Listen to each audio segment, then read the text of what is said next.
Naiz irratian, bigarren kafea.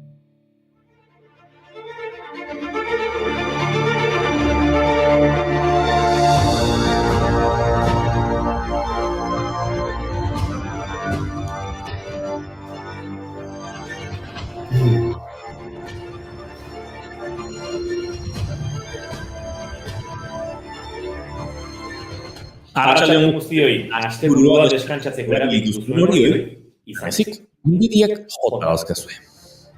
Udaberri itxurako udazken asteburu honek askorako du. Tira, nondik hasiko gara. Euskal Herria zeharkatu dezakegu egitarauari begira. Errudun etxaien bat izan da, unu gabiltzan seguru bera handa. Estari festa lan egin behar gauero, estari festa hor nabil nien gomero, gure etxaia benetan da. Antolatzaileek esan zuten bezala, aro berriko lehen kilometroak ospatu zituzten atzo Ibarren, Gipuzkoako ikastolen alde.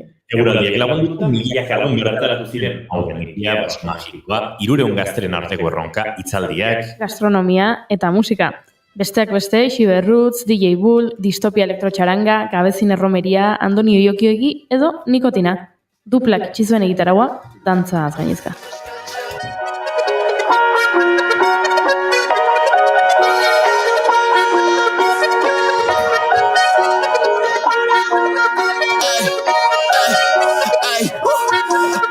Dantzak gauren da bizian, falta somatzen ditut arromariak, edo zain herriko kexetan goztako zazpiak artel ulfatzen den.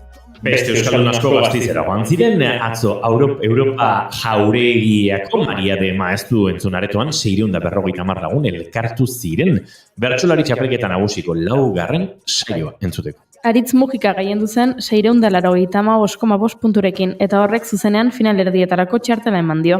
Biren artetxe izan zen bigarrena.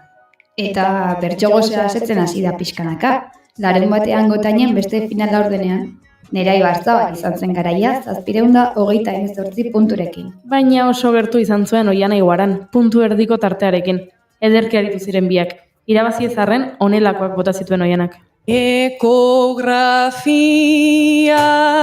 bat neukan itzordutzat enkarguan ta emaginak hartu nau ekografo bat karguan. Begia mugatzen zuen pantailaren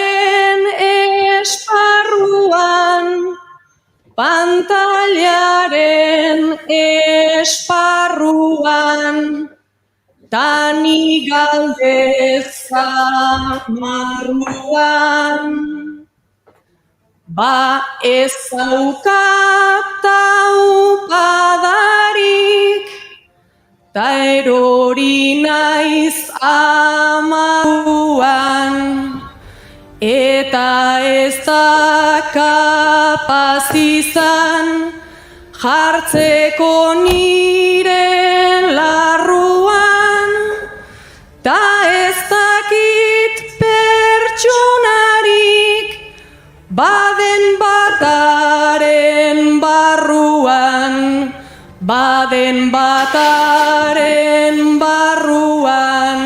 jartzeko nere larruan.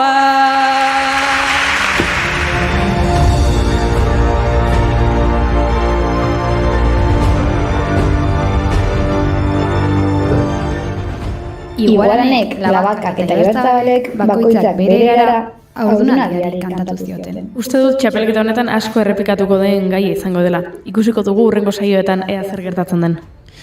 Gotaine Iribarnetik Ibarrara eta handik Gasteiza, hori bai itzuli ederra. Errepidean geldikaitzak gara, leio batera eta oiu bat kanpora. Errepidean gaur berriz abesti berri bat idaztekotan, aztuko ez dugun ura, aztuko ez dugun ura.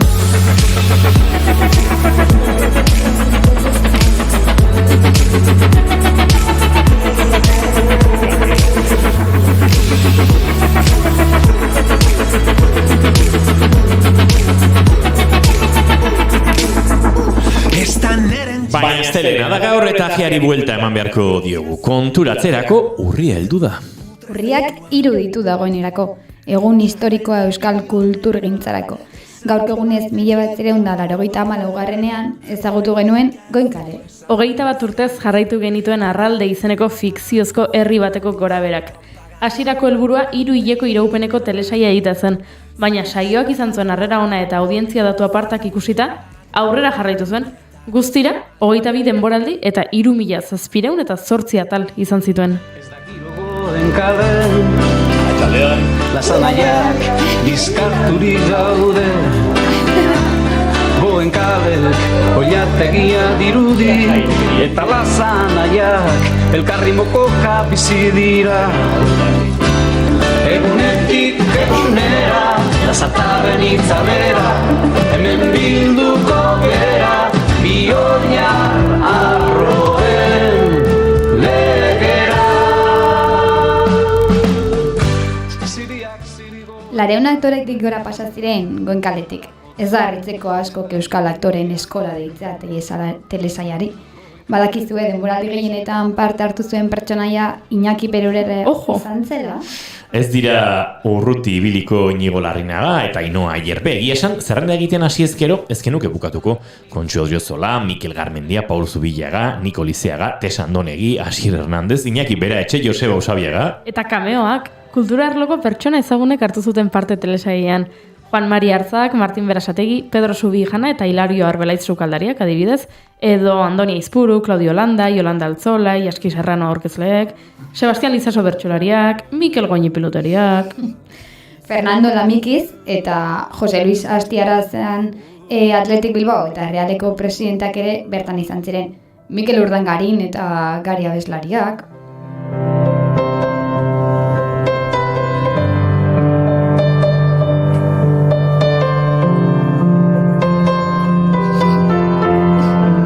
Txampon berri ez erosi eta amodioen jokora, oestutan ez zuten ginen itxas lamien alzora, kantalizunen alegrantzia, akordeoien tristura, ez gara egundoa itzuliko oroimeneko portura.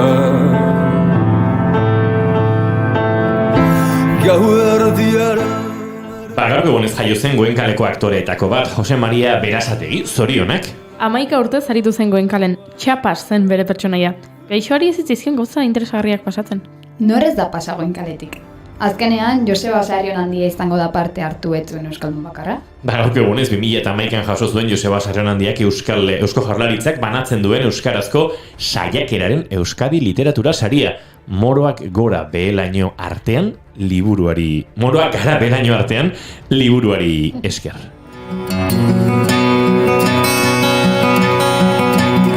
Zoko beltzen egaztiak gauerria euntzen.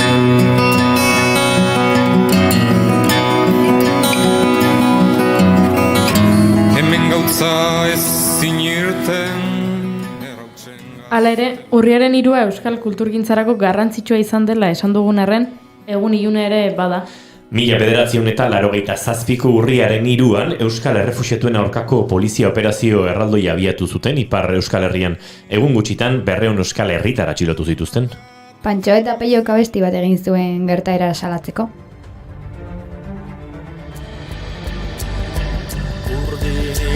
Ez jauntzirik argi sentiko mamuak, etxetan ateleioak puskatuta sartu dira. Ilunpean kortxilatu emazteak eta aurrak gizonak aldiz eraman judu gaixoen modura. Gizonak aldiz eraman judu gaixoen modura.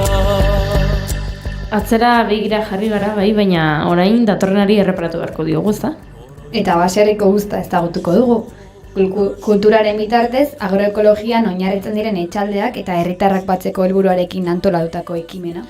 Eta argazkilaritzaz, zariko gara Nagore Legarretarekin. Eta gauzatxo gehiago kontatuko dizkizuegu, baina hasteko premia daukagu dagoeneko. Maite dutak prest, nik bai, Izue urriak iruditu eta astelena da gaur, ongietorri guztioi, bigarren kafera, naiz irratian zarete.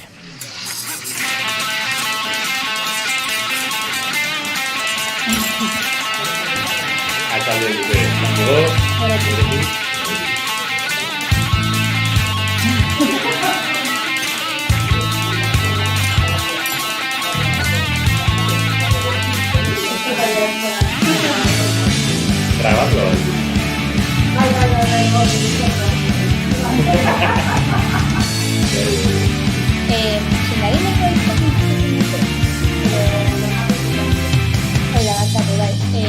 Konektatuko dira gaurkoa?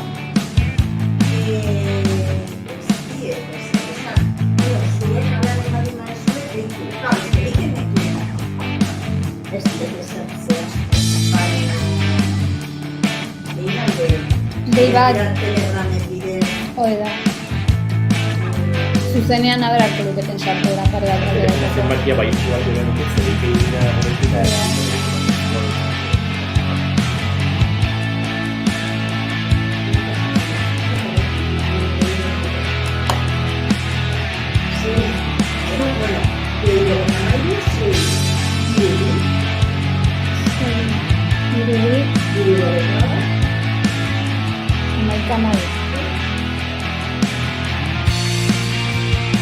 Ini juga llamaten, begitu ya.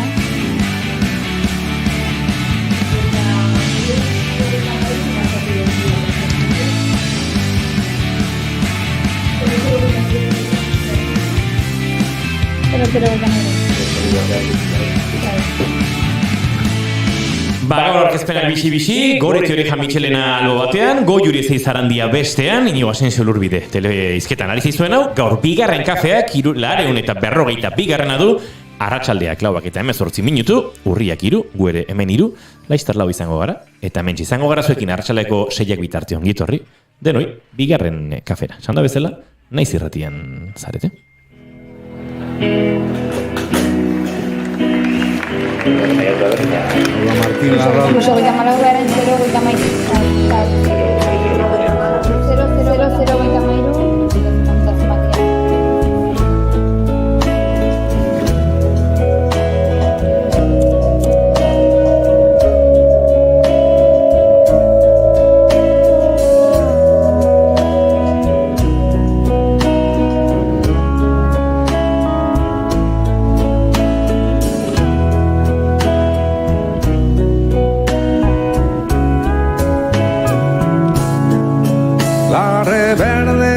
Etxe zuriteak gorriak, jendarme auto bat bidean, bildo txartean pasatzen.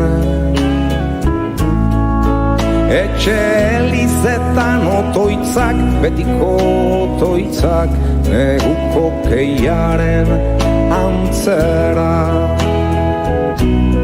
Lehun igotzen,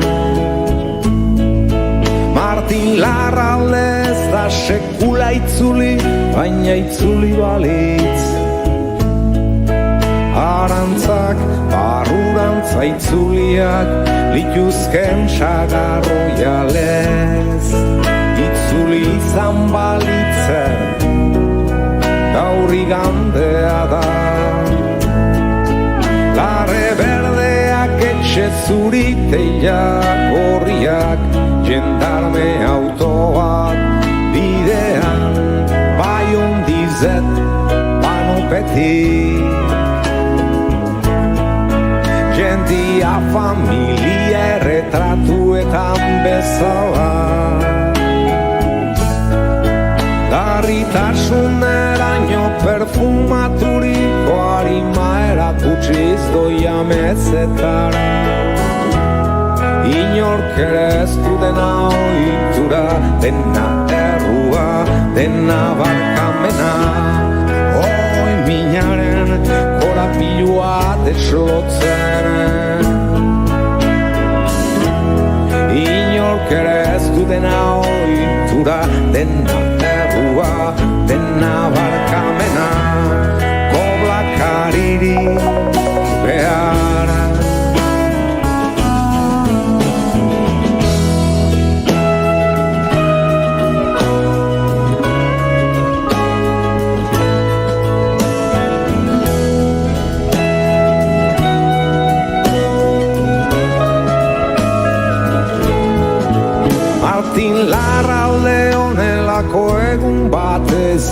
zen kaleretan, begiak zabalik etzan da, zerua itxaso zikin bata. Zerua itxaso zikin batela. 4:21 minutu ditugun honetan, bigarren kafea tajuz abiatzeko moduan, bagara dagoeneko eta maite duten tarteari heldu behar diegu. Beraz, Goreti, maite duta prest daukazu? Ba, ez daukat prest, baina improvisatzeko prest. Bueno, a ber, konte guzu, zein den zure maite duta. Nire gaurko maite duta izango da larun bat goizak. Larun bat goizetan oso gogoko dut herrira jaistera, eta iruditzen zait larun bat goizak direla herritartasunaren nolabaiteko isla.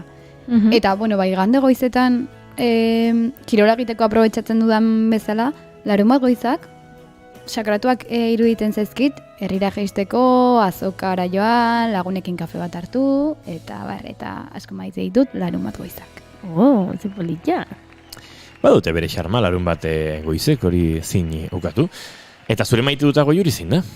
Nire gaurko maite dut hola oso azaleko kontu bada, baina tira, nik maite dut deskubritzea telesail bat, ja urteak ditun telesaia, eta horrela jakitea, behintzat urrengo hilabetetarako edukiko dudala zer ikusi. Zer askotan ikusten ditut telesaiak, ez dakit, aste honetan estrenatuko dute, eta hoxe ikusiko dut, eta hori ikusten hasten naiz, baina, klaro, orduan gero ja, segituan agortu egiten zaizkit, eta itxaruin behar dut urrengo atala kaleratu arte, baina pasaden astean telesail berri bat hasi nuen, bueno, berrian eretzako, baina ez da berria 2010koa da, beraz, dauzkat, denboraldi pila bat, ja dagoeneko hor, plataformetan ikusteko, eta bueno, haze gozatua.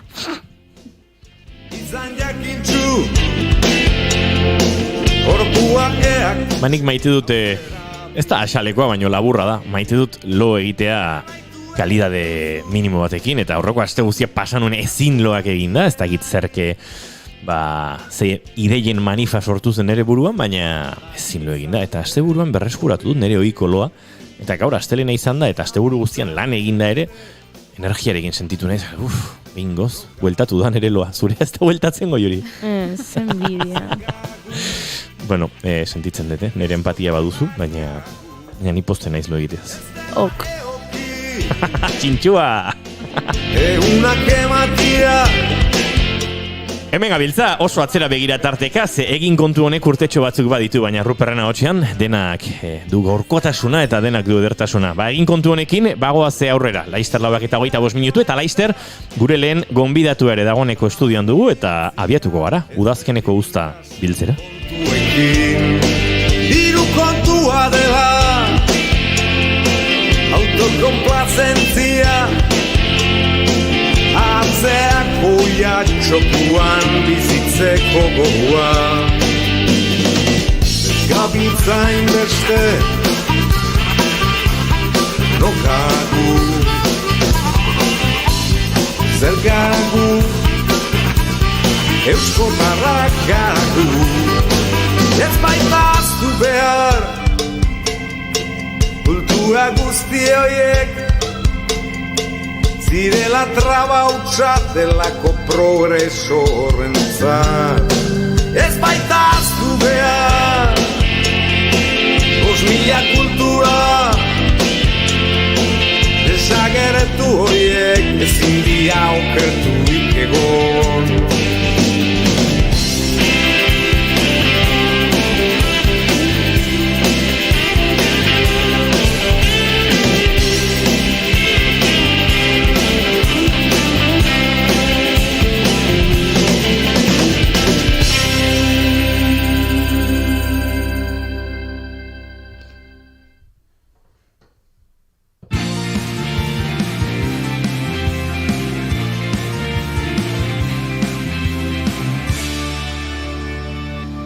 Emaiozu bigarren aukera bat egunari. Naiz irratian, bigarren kafea.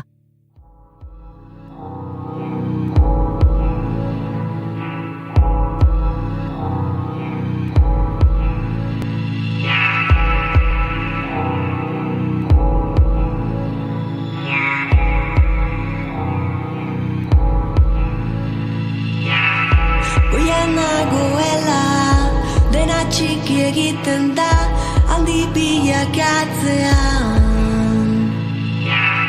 Preso bizi denak bertigoa bapatean lurretik aldentzean. EHKO, hau da, Euskal Herrian agroekologia lantzen dutenen kolektiboak eta paperezko kontzertuaken elkarlanetik sortu da baserriko uzta ekimena. Baserria, laborantza ekologikoa eta musika uztartzen dituen ekimena.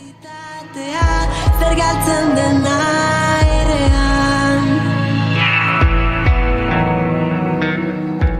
Urtaro bakoitzean, EH kolektiboko etxalde batek ateak irekitzen ditu, musikari baten laguntzaz. Horrela, bien bizibidea eta egunerokoa ezagutzeaz gain, uztaz gozatzeko aukera eskaintzen du proiektuak.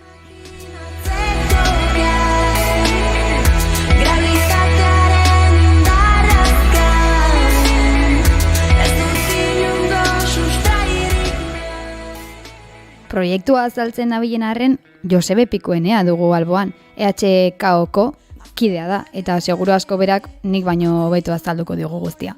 Ongi etorri, Joseba. Kaixo, atxaldeon. Arratxaldeon. Atxaldeon. Zuaitzak bezala, sustraiak estaltzean, galdu gara bide. Josebe, nondik sortu zen EHKO kolektiboa eratzeko beharra?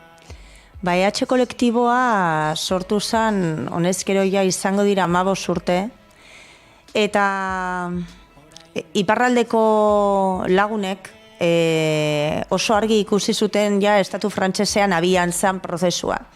Hau da, bioindustria, zetorrela, nekazari txikion, mesua, irudia eta bar irenstera, ez? Eta gure irudia eta gure lana baliatuta, euren mozkinak haunditzeko aukera ikusten zutela. Eta orduan, horren aurrian, iparraldeko laborariek hegoaldekoi dei egin, eta erabaki izan orduko batzarretan, Euskal Herri osoko laborari txiki ekologikok batuko zituen erakunde bat, kolektibo bat. Eta funtseskoa ere ikusi zen, nekazaritza ekologikoaren bueltan zebiltzan elkarteak ere batzea, eta baita herritarrak ere. Elikadura prozesuak ezinbestean behar ditu bai laborariak, baina herritarrak ere ezin dira albo batera utzi. Zer da zehazki produkzio agroekologikoa? Gure ustez H kolektiboaren baitan ulertzen dugu ez dala soilik lehengai ekologikoak erabiltzen dituen ekoizpen mota, baizik eta hoietaz aparte badirela beste elementu batzuk txertatu behar direnak egunerokotasunean. Alde batetik ez dugu ulertzen nekazaritza ekologikoa gertukoa ez bada, baserrian behar diren elementuak hartzeko orduan, baina baita salmenta egiteko orduan, guk gure lana zentzua baldin badu da gure ingurukoei jana osasuntsu eta osasungarria sortzeko funtzio horrekin ari garelako, ez? Gertutasunaz aparte, baserritarron autonomia, hau da, kanpokoekiko menpekotasun hori alik eta gehien saiestea, eta honekin ez dut esan nahi proiektu isolatuetan bizi garela, gure arteko sarea badugu, baina gehiagoari naiz begira ez, espekulazioak, burtsak, enpresa hundiek esartzen dituzten menpekotasun horietatik ihes egin nahi dugula. Beste elementu bat da ekonomia sozial eta solidarioa. Eta horren baitan sartu aldugu langileen lan baldintzak, sartu alditugu ere komunitatean sortzen direk sare txiki hoiek eta horrek ekonomian duen eragina. Eta bukatzeko beste ardatz bat da gure baserrien tamaina. Behar dula izan pertsonen tamainako baserria eta ez ordea makinen tamainakoa, ez? Agroekologia kontzeptua etxalde hauetan gorpuztu eta praktikotasunean erakusten duzue. Zer da bisita hauetan egiten edo erakusten duzuena? Ados. Erakusten dugu gure etxea, ez? Eta denok irudikatu aldugu, ez? Gure etxeko atea irekitzen diogunean pertsona bati, hor bada biluzketa, ariketa bat, ez? Erakusten dezu, zarena, egiten dezuna, bizi dezuna, ez? Eta gure etxeetan, gure baserrietan hori nahi dugu, bai. Aipatzen dituen lehen herritarrak, ez? Gure ardura bada, herritarrek jango duten hori osasungarria eta osasuntsu izatea lehen esan dut. Baina ere, gure horrek suposatzen digu guri obligazio bat herritarrei etxeak irekitzeko. Herritarrak ardura hartuko badu, bere elikaduraren ardura hartuko badu, izango da gure konplizitatearekin. Eta orduan bisita hauetan nahi dugu erakutsi zer lan egiten dugun, nola bizigean, eta platerian dituzten elikagaien hoien atzean, edo hoien barruan, doan unibertso oso bat erakutsi nahi dugu. Bai. Laborantza mundua eta euskal musika, nondik sortu zen bi hauek batzeko ideia? Jungo naiz berriz be aurreko galderara, ez da? Eta esan dut, gure etxeko atea irekitzen dugunean, liburuak egongo dira, behar bada ikusgai, edo diskoak, edo zera, ez? Zelotxa, batzuetan. Hori ja norberak ikusi behar du. Baina, nolabait ikusten genuen, gure gaur bezala, ez gure hitzetan ikusten da, edo antzeman aldala zer egiten dugun gure etxeetan. Baina konturatu ginen, askotan ez geneukala espazio amankomun bat zenbait herritarrekin.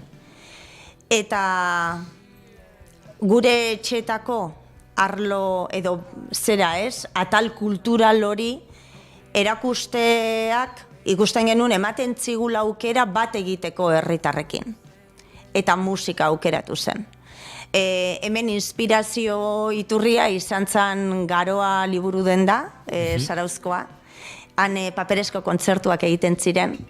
Eta handik pasatutako Oier Arantzabalekin hitzein genuen, eta hor ikusi genuen gure jendarte honetan oso bazterreko diren bi funtsesko elementu, nekazaria eta musikaria, bat eginda bestelako indarra lortu ahal genula, ez? Bai.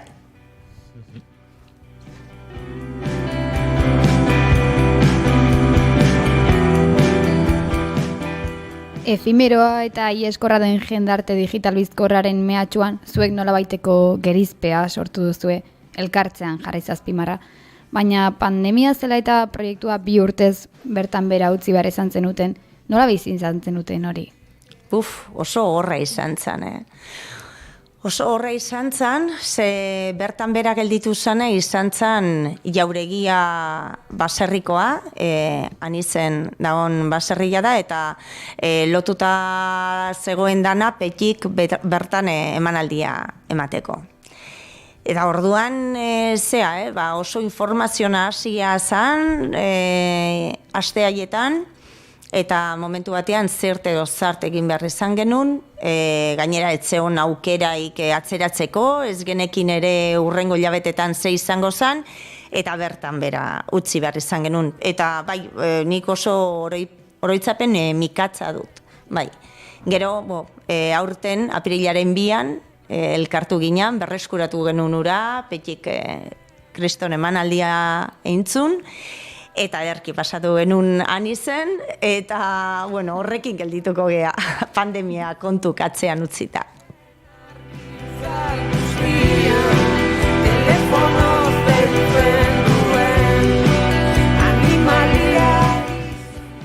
Urriaren 8an, Oian Artiako Jean Marie eta Mirentxu izango dira beraien etxaldeko ateak parez pare irekiko dituztenak. Eta sendarineko aizpak girotuko dute udazkeneko guzta. Telefonoz bada ere gurean ditugu. Ongi etorri. Arratsaldeon bikote. Bai, arratsaldeon. Txaldean. Bostagun besterik ez dira geratzen, nola sentitzen zarete? Mementuar presioa senitzen dugu, zenta horbiltzen ari da eguna handia, eta besteraz eguraldi biziki edera da, eta atxikitzen dugu indarra. Ibarlako etxaldean betidanik aragirako behiak eta ardiak izan dituzue, baina 2008an hartu zenuten produkzio ekologikora pasatzeko erabakia. Nondi dator autu hau? Hori, nik hartu nuerarik etxaldean txegidara, orduko sistema hori zen, hemen denek egiten duten ardi eta behiekin, eta ordean, ni hasi nintzarek etxaldean segitu nintuen formakuntza batzu bada hemen Basenabarren ble elkartea, biharko lurraren elkartea, proposatzen dituenak hainitz formakuntza laborantza biologiari buruz eta beste, eta ordean emeki haseniz pratikan ezartzen hori ikasiak, eta 2008an urratsa hori egin dugu pasatzea dena biologikora. Birentxu, egungo panorama aztertuz, zein da zure iritziz baserriaren eta orokorrean euskal kultura tradizionalaren etorkizuna? Oso bera galdera badira bat batzean. Erda, simpleago mintzatu nerekin, otai. Odan galdera bat, hola, bai, ze. Bai, ez da egit galdera ulertu den, horretik? Zure iritziz... Nik erantzunen dut,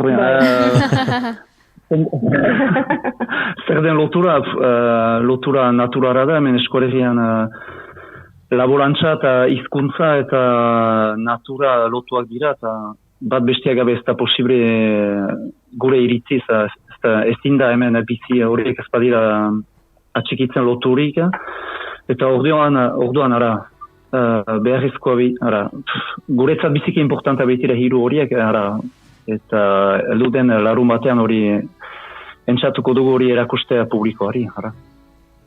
Beraz, gogotxo zaudete, esker mila gaurkoan gurean egotearen, eta espero dugu bai uzta eta bai etorkizun oparoa jasotzea. Bai, mire esker, zueri. Eskerrik asko, izan ondo. Gero arte. Lurra izpa, lurra reba, lurra gulurra gara. Eze hortzi gure lurra, gu bai gara lurra bera. Lurra da gure alaba, lurra da gure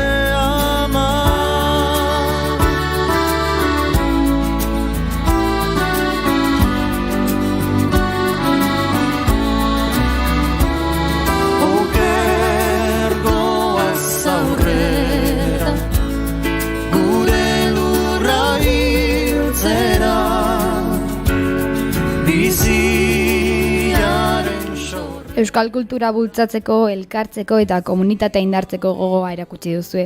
Zein da jaso duzuen erantzuna? Urte hauetan guztietan egia esan oso pozik gaude. Herritarren aldetik jaso dugun erantzunarekin. 2017ko urria ja oso urrun gelditzen da, baino egia da, baserriko uztaren egun bakoitzian, ez? Urte hauetan guztietan, orduan anari ikusten egon zan jendiak errepikatu egiten du. Eta ja sortu dela hor komunitate txiki bat, egunaren bukaeran esaten diona elkarri urrengo baserriko uztar arte. Ea nora bidaltzen gaituzten hauek. Eta hori ederra da, bai. Zer ederra. Itzordua hortxe dugu urriaren 8an, egun gutxi barru, aritu gara, Oian Artiako Janmagi eta Mirentxurekin ari gara. Bueno, egitasmo guztia eta egitasmoaren osotasuna azaltzen ari zegun Josebe Pikuenearekin. Agurtu horretik, Josebe, ez dakite egitasmo honen inguruan, urriaren 8ko itzorduaren inguruan, beste mezurik helarazten aiote zenuken, gonbiteare luzatu, ez dakitzuk esango diguzu agurtu horretik beste zazpimarratu nahiko zenuken. Ados, alde batetik esango nuke, ez dakit, bizideun egoera nahasi honetan garrantzitsua dela pertsonen artean elkartzie, begietara behitzia, elkarrekin bazkaltzia aldeula, gauza ederrez gozatzia, eta nik usteet baserriko ustak eta bestelako ekitaldik eta proposamenek ere badaude, baina baserriko ustak usteet hori eskaintzen dula. Eta gaur biharretan gabiltzaia menua osatzen, kopuruak zehazten, orduan badaude oraindik sarrera batzuk eskuratzeke, eta nahiko lukena oin elkarrizketa zoragarri hau entzundulak, nahiko balu larun batean Oian Artiara jun, aukera dauke. Aukera hori, EH kolektiboa, ehkolektiboa.eus webunetik gauzatu dezake. Bai, hor bertan sartu eta ikusiko dute Xendarineko aizpen argazkia, eta bertan dago galdetegi errex bat, eta konfirmazio mezua jasoko dute. Hortxe daukazu, ehkolektiboa.eusen, agertzen dira, Xendarineko aizpakantuan. Beraz, plan ederra,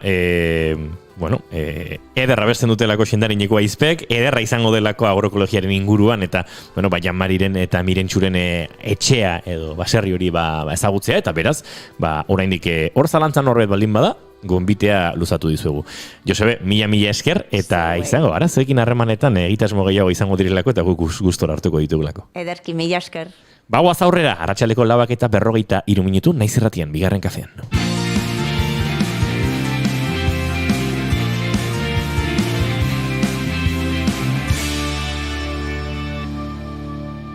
Bigarrenak ez direlako beti okerragoak, bigarren kafea.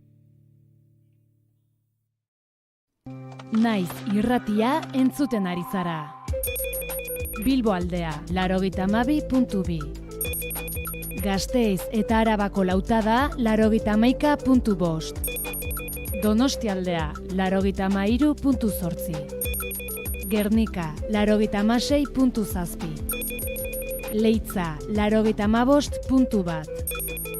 Bortziriak, 103.1. Urola, 91.8. Goierri, 102.2. Legazpi, 94.6. Naiz Irratia. Bilintz, zineaz jakin nahi ez duzun guzia.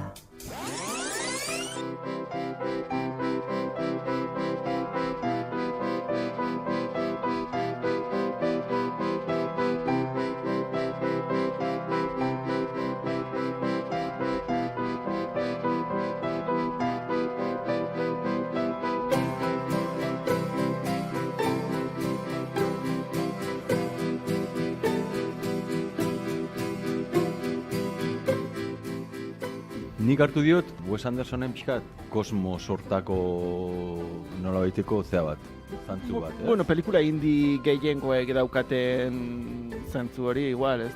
Osan entesan, Juno bat edo... Indie filmeak edo film xaloak edo naif indie hauek badutela zerbait amankomunean. Ez dakit, batzuk dira personaje karakterizatuagoak, beste batzuk ez, baino bai... ez dakit, asko aldentzen da David Fincher batetik, ez da Hitchcock batetik, beste film askotatik eta beste estilo askotatik, badukate zerbait, elkartzen dituna indie, eske indie horren zabala da, orduan indie igual zabaltzen joan da. Baina, indie da independiente, ez? Entzun Naiz Irratiko webgunean edo podcast plataformetan.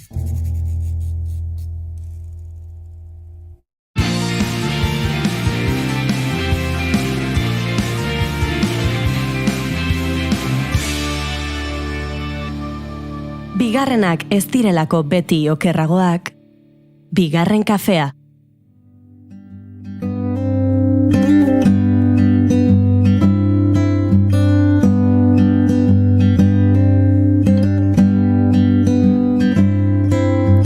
I'm gonna move to the moon. I'm leaving everyone soon. But before I do, Ez da erraza izaten oparitzen dizuten lehen panpinari izena jartzea. Adopzioan hartu duzun txakurrari nola deitu erabakitza oso zaila da. Eta jaiotzer dagoen umearen izena aukeratzea are zailagoa. Burua ustez asko sortzen ditu izenaren aukeraketaren asunto honek. Oroar behin betikoa izaten delako. Bizitza osorako! but before I fly, Nola aukeratu orduan milaka edo milioika urtez biziko den planeta baten izena? Noren ardura da hori?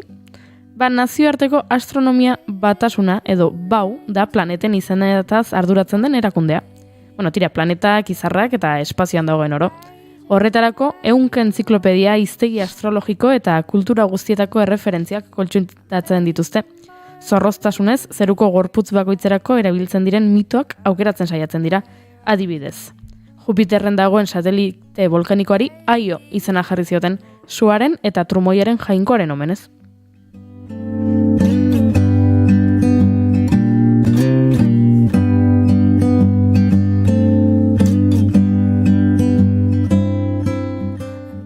Batzuetan ordea, herritarroi, zientzialari ez garen noi, izenak hautatzeko aukera ematen digute. Eta horixe egin dezakegu eta egin dezakezu zuk entzule egun hauetan Name ExoWorlds 2022 ekimenari esker. Zergatik, ospakizun gisa. 10 urte, bete ditu oraintxe, Office for Astronomy Outreach erakundeak. Erakunde hau nazioarteko erakunde astronomikoaren parte da. Eta, beraien helburua da, astronomia jendartera gerturatzea, zientziaren komunikazio aktiboa sustatuz. worse I can tell. Oh, but once I flee. Beraz, ospakizunerako 10. urteurrenerako esan dute, zer egin dezakegu? Izar hauek dauzkagu, ez dute izenik, edo izena badute, baino oso zaila da jendea gogoratzeko. Zergatik ez diogu guztien jendeari aukeratzen. Oso arriskutsua izan daiteke, baino, aurrekoetan egin dute eta ondo atera da, beraz, berriro saiatuko dira. Lehenengo aldia, 2015an izan zen. Astronomiarekiko benetako nazioarteko interesa islatuz, lehenengo Name ExoWorlds lehia egin zuten, eta 19 izendatu zituzen, 14 izar eta 31 exoplaneta. 182 herrialdetako pertsonek parte hartu zuten. Aukeratu zituzen izenak jakin nahi dituzue? Noski nahi dituela jakin. Denetarik dago, pentsa. Izen batzuk nahiko txukunak eta besteak ezain beste. Piskat kutrontzialdea. Piskat kuadriakoak esaten dizunen bezala, ez dakize izen jarriko diogu. Eta zaizu bat ere gustatzen, baino esaten duzu hostiot esango. Baina zuri inguruan azken aldian esan dizkizuten izenak gustatu zaizkizu, ez? Bai, orokorrean. Guazen 2015ko izen batzuk. Hainitz gioin ikusten lehenengoa eta ez dakit. Bale, lehenengoa Veritas. Veritas izena jarri zioten Andromedae 14 izarrari. Markatuen nik ez dakit asko, Veritas hori latin izango da eta egia esan nahi du. Hori da. Bai, Royal Astronomical Society of Canadak proposatu zuen hitza, eta inogok esan duen bezala egia esan nahi du latinez, iruditu zitzaien izar bati jartzeko polita zela. Niri etzaita injusia iruditzen, ez dakit zera batik egin duzuen parre, Bai, txusia da. Ez dakit, bai, hori da goretik jarri duen horpegia da. Venga, beste bat esango dizuet. 57 Ursae Majoris izarrari Txalawan izena jarri zioten. Eta Txalawan da, Tailandiako mitologiako krokodiloen erregea. Hori gehiago gustatzen zaizue? Bueno. Niri gustatu zait, balio izan didalako Txalawan pertsonaia ezagutzeko, nik Tailandiako mitologiaz ez dakit asko, eta Txalawanen nuen ezagutzen, beraz orain bai? Hombre, abestul zen ezak ez, Txalawanera eta bueltan maite zaitut. Txalawan, polita, Txalawanera eta bueltan. Bai, ez zaiten gaizkiru ditzen, Txalawan. Bueno, venga, beste bat. Delfini 18 izarra, orain musika da. Japoniako eskola bateko ikaslek proposatu zuten. Hori gehiago gustatzen zaizue? Goreti, jarri horpegiren bat. Aizetze izu bat ere gustatzen. Nei pertsonalki, agian gehiena gustatu zaidana da, Bai, musika. Venga, beste bat esango dizuet.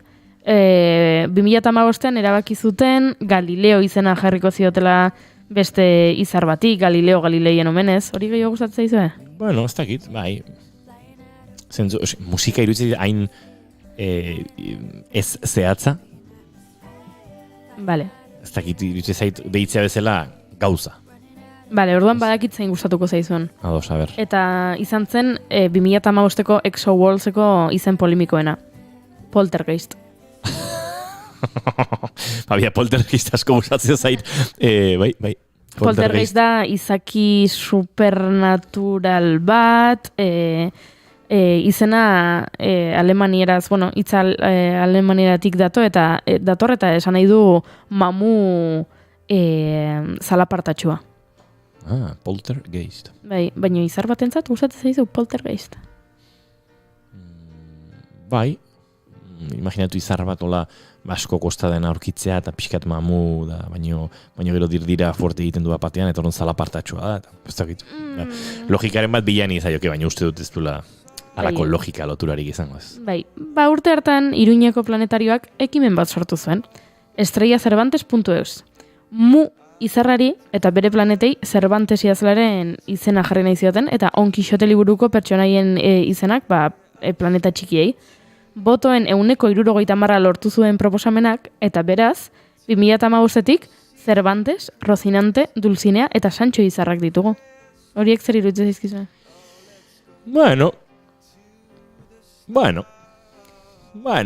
Etorri zarete oso tikismikis, zaizkizu izena gustatzen. Jo, eske pixkat arraroa suertatzen zait, pertsonen, edo baditugun pertsonaien izena jartzea.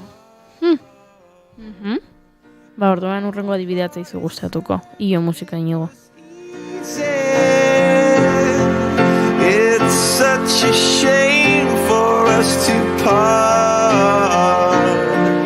Nobody said it was Aukeratutako izenak proposatu zituzten pertsona edo erakundei aurrerago asteroide txikiagoak izendatzeko aukera izango zutela erabaki zuen nazioarteko astronomia batasunak, eta beraz, Iruñeko planetarioak 1980 KB bat asteroideari izena jarri behar izan zion. Eta agian hau gehiago gustatuko zaizue. Pertsona izena jarri ziotelako. Javier Gorosabel. Javier Gorosabel Urkia Eibarren jaio zen, 1979ko urriaren 27an, eta Donostian zendu zen 2015ean. Euskal astrofisikaria izan zen. Andaluziako Astrofisika Institutuan eta Ikerbaskeko ikertzaile izan dakoa. Gamma izpien estandak, inglesez Gamma Ray Burst, izan zituen ikerketa ardaz nagusitzat. Eta bere omenez, izar bati, asteroide bati, bere izena jarri zioten. Javier Gorosabel.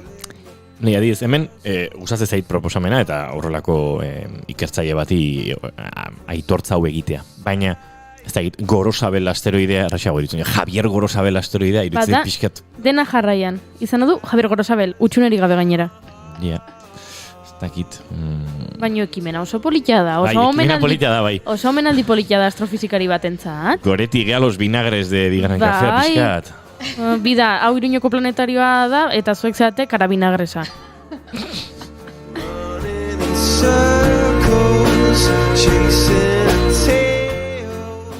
Ekimenaren arrakasta ikusita, naiz eta izenek hemen arrakastarik ez duten, 2019an errepikatzea erabaki zuten.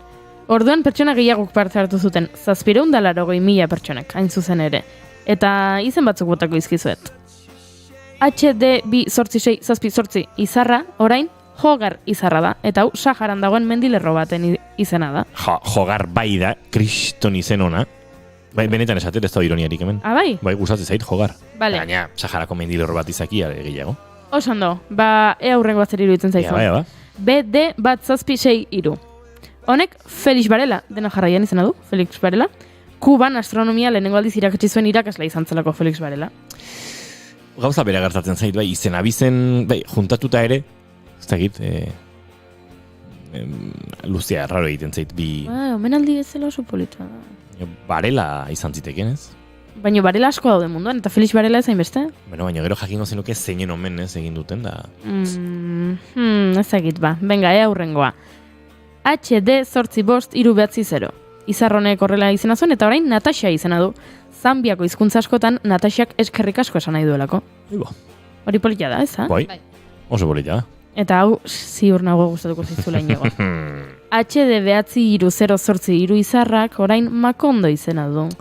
Hori asko gustatzen zait. Hau noski Kolombiako Astronomia Institutuak proposatu zen, Gabriel García Márquezen 100 años de soledad liburuan oinarrituta, eta bueno, Macondo izar bat izatea, niri oso polita iruditzen zait, eta uste dut Gabori ere asko gustatuko zitzaiola. Seguro baietz.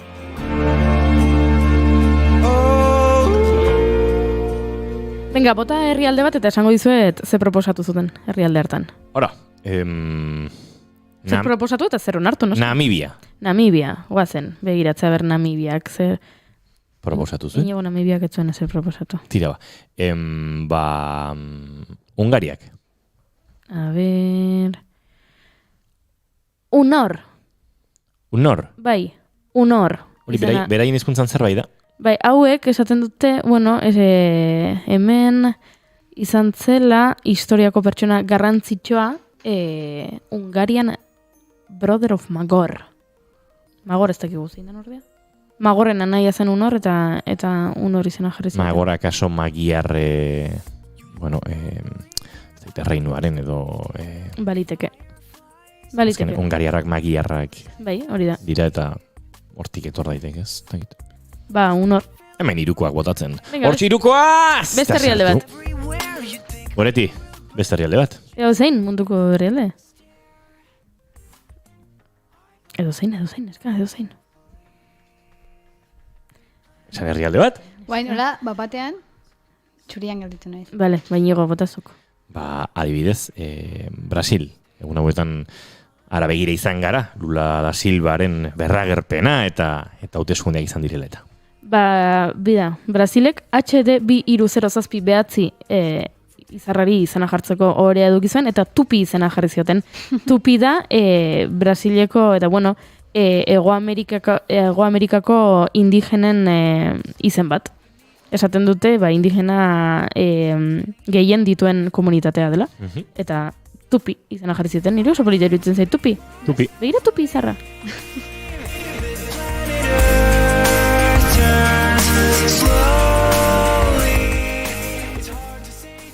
Esan bezala, epea zabalik dago, 2022ko edizio honetan parte hartzengo. Aurtengo edizioa azaroaren 11 arte luzatuko da, beraz, Joan izenak pentsat.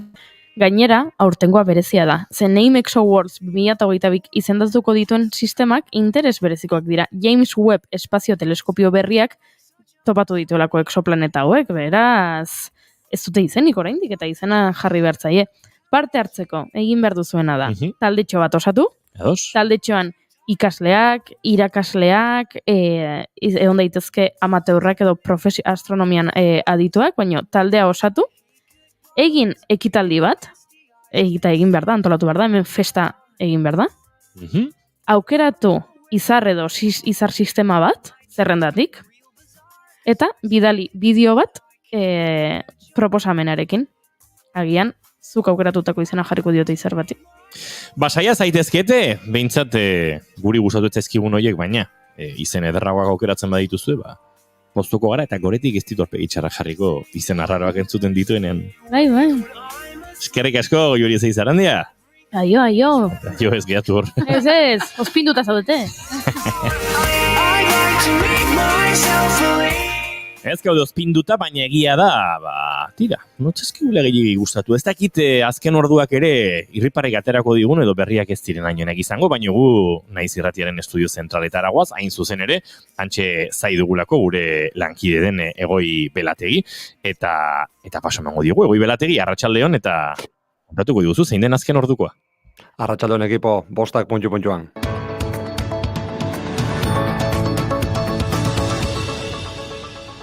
Ba, honetan azken ordukoa dugu pasaden ostiralean, Guardia Zibilak Basauriko bizilagun bat atxilotu eta agindu judizial baten bidez amnistiaren aldeko eta errepresioaren aurkako mugimenduaren webgunea eten zuela. Salaketa Tinkok egin du gaurko egunean. Tinkok elkartasuna adierazi die atxilotutako pertsonari eta amnistiaren aldeko eta errepresioaren aurkako mugimenduari ere.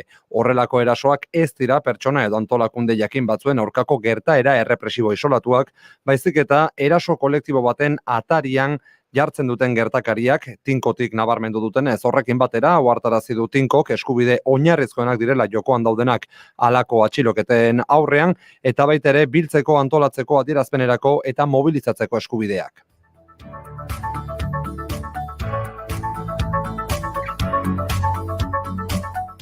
Politikan, Podemosek Donostiako udalean duen bozeramalea Etxola eta jakinarazi du ez dela aurkeztuko alderdiaren primarioetara Donostiako alkate gai izateko. Politika utzi eta sexologo gisa egindako lana berreskuratuko du. Alderdi moreak eskerrak eman dizkio legegintzaldian egindako ahaleginagatik, arduragatik eta baita konpromisoarengatik ere. Gogorarazi behar dugu azken asteetan alderdi moreak Donostiako udalean duen bozeramaleari kritika gogorrak egin zizkiola Ezker Anitza Izquierda Unidako Aizea Garai zinegotziak eta dimisio eman zuela jarraian Aranetari jazarpena eta hitzezko indarkeria eta indarkeria fisikoak egotzita.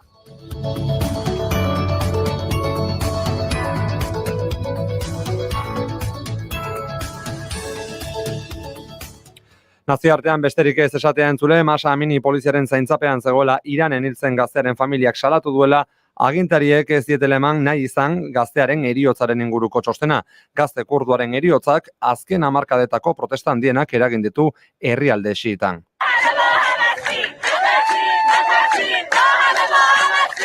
Masa Amini gaztearen heriotza gaitzesteko elkarretaratzeak gobernu ultrakontserbadorearen dimisioa exigitzeko protesta bihurtu dira. Gutxienez 83 pertsona hil dira dagoeneko segurtasun indarren errepresioaren ondorioz.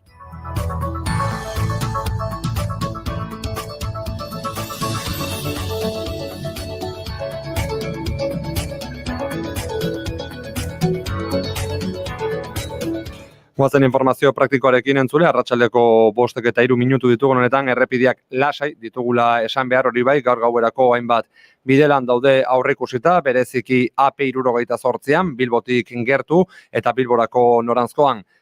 Bidelan horiek topatuko dituzue, Arrigorriaga eta Buiartean zehazki aipaturiko AP78ko 5,5 eta 0 kilometroen artean. Arratsaldeko 5:03 minutu, hause dena momentuz, konexioa itzultzen dizuet bigarren kafekoei, informazio gehiago arratsaldeko 6etan, informazioaren ariaren 3. edizioan, gero arte.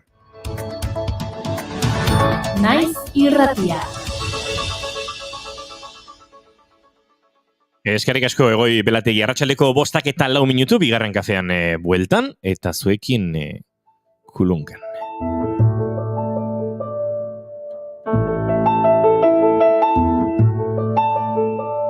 Kulunkaren azkertzean, gordetzen zara txoko beltzean, puluka sartu zara hotzean, loak emango dizu bakea.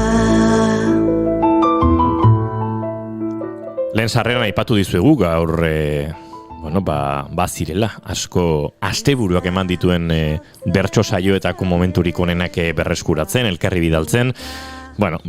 Egia da, bertsoa puntuz atariak aspaldi egiten duen lanarekin erresa dela ikusentzunezko edo entzunezko batzutan, horiek elkarbanatu eta tira, igande gauetan edo astelengo izaetan dagoeneko asteburuak emandako saioen berri izatea.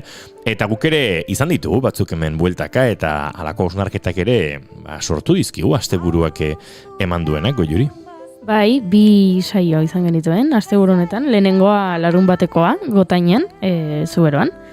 3. kanporaketa izan zen, bertsolari txapelketa nagusiko 3. kanporaketa, eta parte hartzaileak Oiana Iguaran, Julio Soto, Ane Labaka, Nerei Barzabal, Eneko Lazkoz eta Patxi Iriart izan ziren. Eta, denetarik entzun genuen.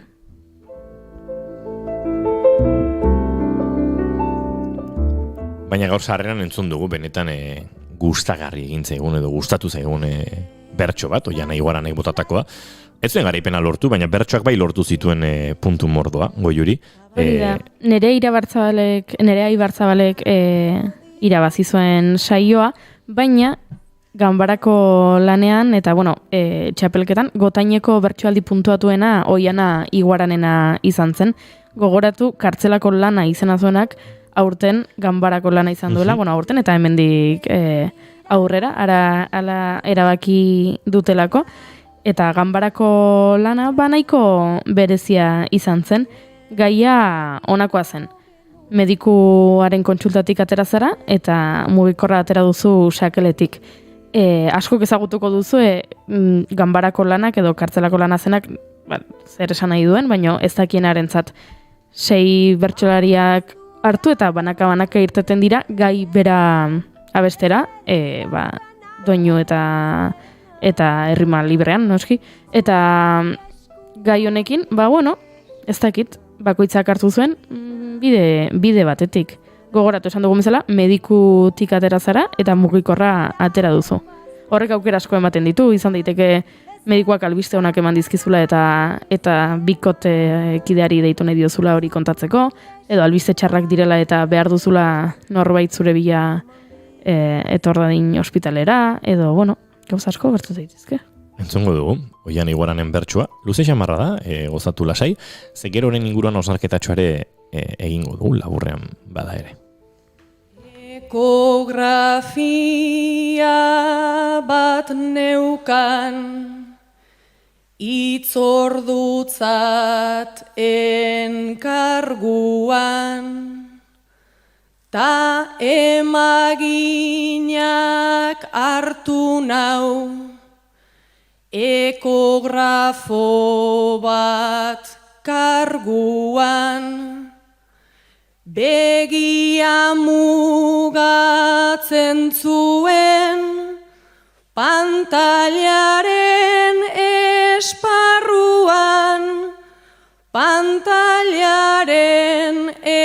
esparruan, tani galdezka marruan, ba ez daukat taupadarik, ta erori naiz amarruan,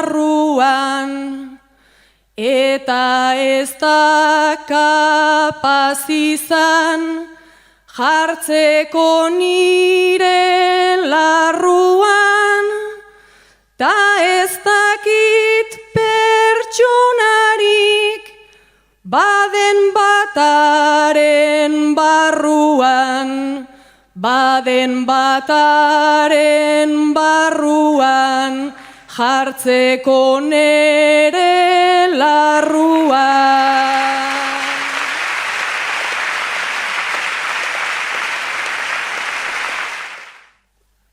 Honekin jada bidira izan ditugun galerak, empatia ta zentzuak agertu dizkio grebak, gorputzera mugatuta zetozen bere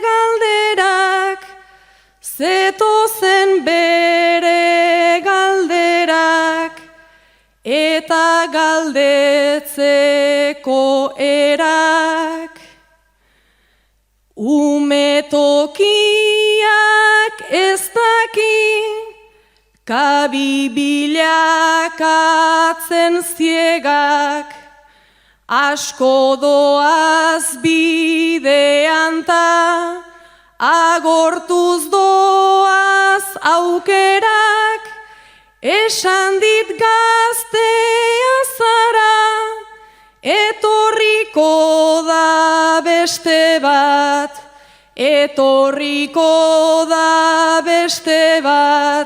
agortzen doaz aukerak. Oiana Iguaran eta azken bertsoaren entzungo du. Bidea ez da xinplea, ama bakarra bazara, hormonatzetik hasten da, gailurrerainoko malda, aukera galtzeak ere eragiten du dardara, eragiten du dardara, ta ez enaiz oitu jada, etor daiteke beste bat, bizituz nere taupada, baina empatia pixkat, asko eskatzea alda, ama deitu dizut eta, hortxe ahots besarkada, hortxe ahots besarkada, asko eskatzea alda.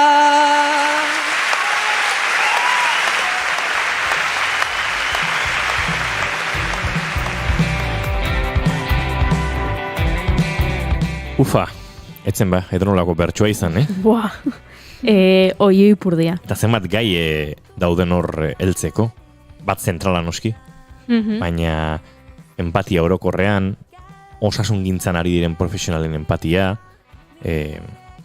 amatasuna bezalako gai zeharkako eta erraldoi bat, publikoan bertan ikusten zen jende onkituta, Bueno, ni ere malkotan entzun dudanean oso interesgarria eduki aldetik eta forma aldetik ze zaila. Doinu berria zen eta neurri oso zailekoa. 3 bertso hauek egiteko, entzun ditugu, ez? Nola errepikapenak eta nola ordena aldatzen joaten zen, izugarria eta tira, azkenean nik uste dut emakume askok gaia botata, kontsultatik atera zara eta dei bat egin behar duzu, emakume askoren burua joango zela horrelako une batera, ez? Azkenean, hemen askotan aipatzen ditugu gai tabuak, ez da? Eta hau horietako bada, ez? Abortuaren gaia zenbat gertatzen den eta ze gutxi hitz egiten den.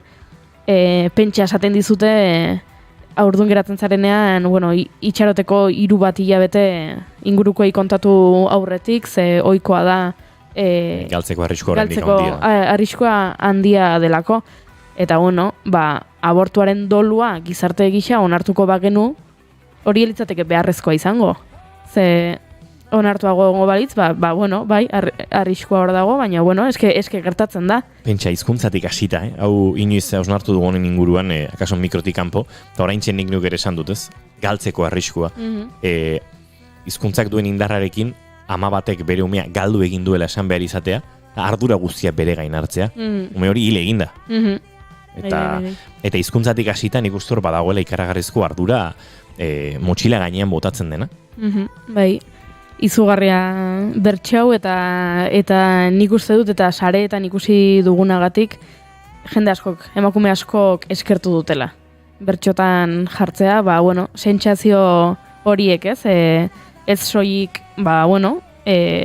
eriotza horrela mota honetako eritzari aurre egitea, baina baita, empatia falta, edo hori beak esaten, oianak esaten duen bezala, telefonaren beste aldean, ahotsezko besarkada topatu nahi hori.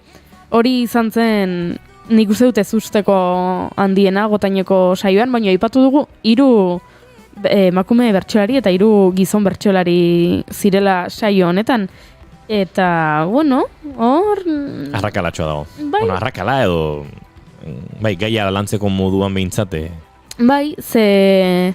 Iriartek, heldu zion pixka bat humoretik, ez? Esaten zuen, noizbait hil beharko dut, baina oraindik ez da nere aldi, ez? Eta orduan kontatzen zuen nola deitu lagun bati, ez dakit zein hotxe egiten zion, kontatzeko, espresatzeko afaria berak patu behartzuela, ez? Ostatuen, pozetik eta sotok ere uste, okerrezoa naiz, bide beretik, Eta hori gizonen aldetik bat falta zait, ezta? Orain txesaioko iru. Bai, eneko lazkoz. Bai, eta enekok ere, hori gaixotasunetik nola telefono hartu eta etxera joateko indarrik ez zuela eta bere bila etortzeko.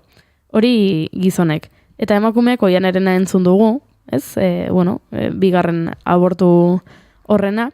Hane labakak aldiz, ama izan nahiaren puntutik heldu zion, nola ama izan nahi zuen, eta nola ama bakarraren gaia nolakoa dan, eta spoilerra izango da entzun ez duenarentzat, baino... Iraganeko bertxotan. Iraganeko bertxotan. Bertxoa puntu eusei engantxauta dagoenak, barkadizagula edo presta dadila spoilerrerako. Bera kontatzen zuen, zezaia zenbat prozesua zeluzea den, ama izan nahi duzunen, bereziki ama... bakarrik izan nahi balin baduzu, ez balin baduzu bikoterik, eta nola horrek prozesu bat behar duen, eta bukatu zen bertsoa esanez, ama, amona izango zara. Eta negar gure, esatu zaitzu bore politza da. Ni pixkat emozionatu, nahi zora intxe? Zurbildu gabe zugana urbildu, kikildu gabe ausart kilikatu. Eta Labakak aurdunaldiari heldu zion, baino beste alderdi batetik, 16 urteko nerabea, eduki ditu gau pare bat mutil batekin, eta ara joan da ospitalera, ez zaiolako hilekoa heltzen, eta badakizue, zer gertatu den. Bere beste mota bateko bertsoaldia izan zen, berak kritika sozialetik egin zuen, pixka bat mutien papera salatzetik, ze bertxoko gizon imaginario hori hazi impresentablea, Baina, bai, bitxeru ditu zait, esan bezala 3 emakume, 3 gizon, eta 3 emakumeek esaten dizutenean medikura joan zara eta dei bat egin behar duzu, 3ak joan dira behintzat ginekologiako saiera. Naiz eta bakoitzak oso helduleku desberdinetik abiatu bertsoa. Baina nik uste dut horrelako asko ikusiko ditugula bertsoari txapelketa honetan. Okerez banago inoiz, baina emakume gehiago daude aurtengo txapelketan parte hartzen. Eta derrigor horrek gai berriak ekartzen ditu plazara. Azkenean bertsolariek, denetatik abesten dute eta txalotzekoa da beti zein ikasita eta zein prestu joaten diren bertso saioetara, baina egia da, bizipenetatik egiten dela askotan bertsoa eta emakumeek beste puntu bat eskainiko diotela txapelketa honi. Joango gara tarteka horrelako bertsoak aitzaki hartzen hainbat gai azaleratzeko eta tira, ganbarako gai honek behintzat agerian ere utzi du.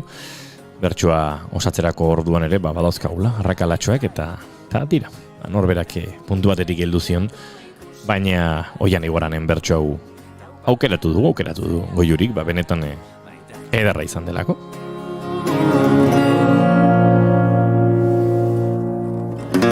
Maitatu nahi zaitu.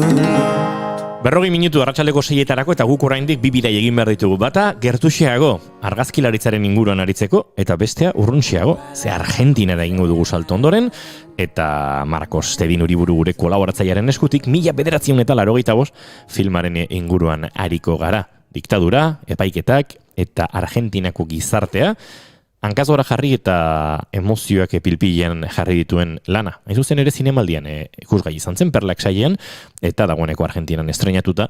Bertatik, Buenos Airesetik Marcosek laizter ekarriko diguri. Baina, esan da bezala, gure hurrengo gonbidatuak lehenago hartuko du parte bigarren kafean.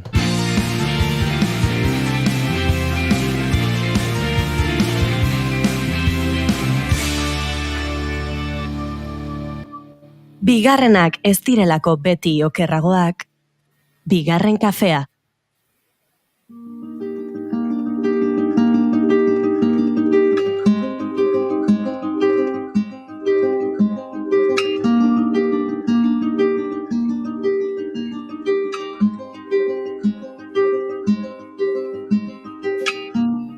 Gurekin kafea hartutakoa da, Nagore Legarreta, baina gaur beste kafe baterako gonbitea luzatu diogu. Kafeak batzutan luze izaten dira, bazkalostekoak, goizekoak, edo zeintartekoak, eta beste batzuk kafe askarraren moduan hartzen dira.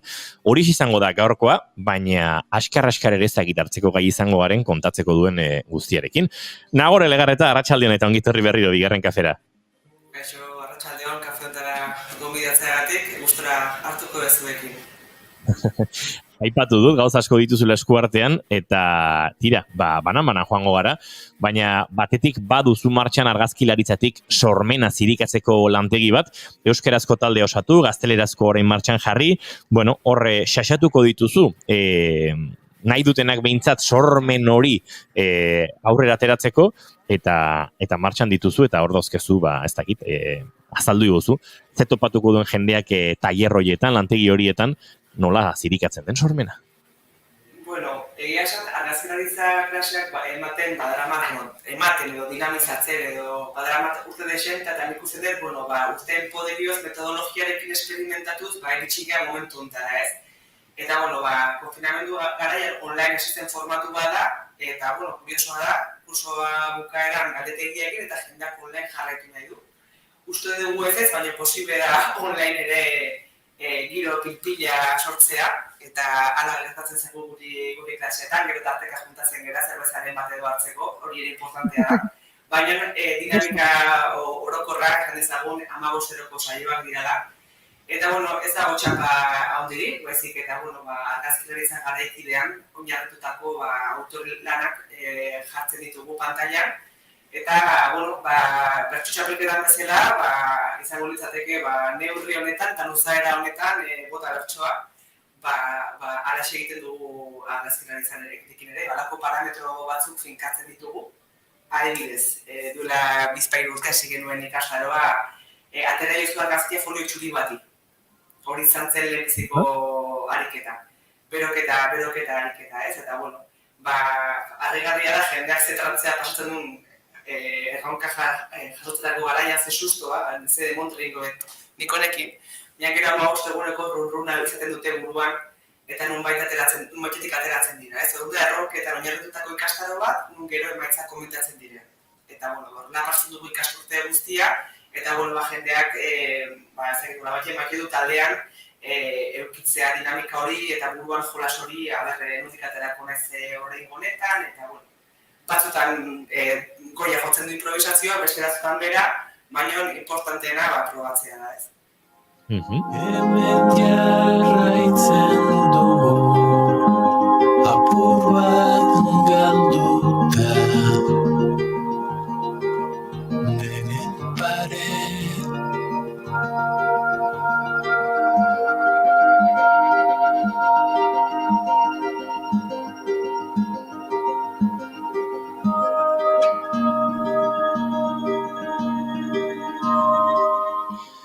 Nagore, tailer hau martxan eta izena eman nahi duenak labur.eus /diagonala rekreon sartzea bezerik ez du. Esango nuke nagorelegarreta.com webunean sartuta ere topatuko duela bertan nola bat egin egitasmonekin edo lantegi honekin.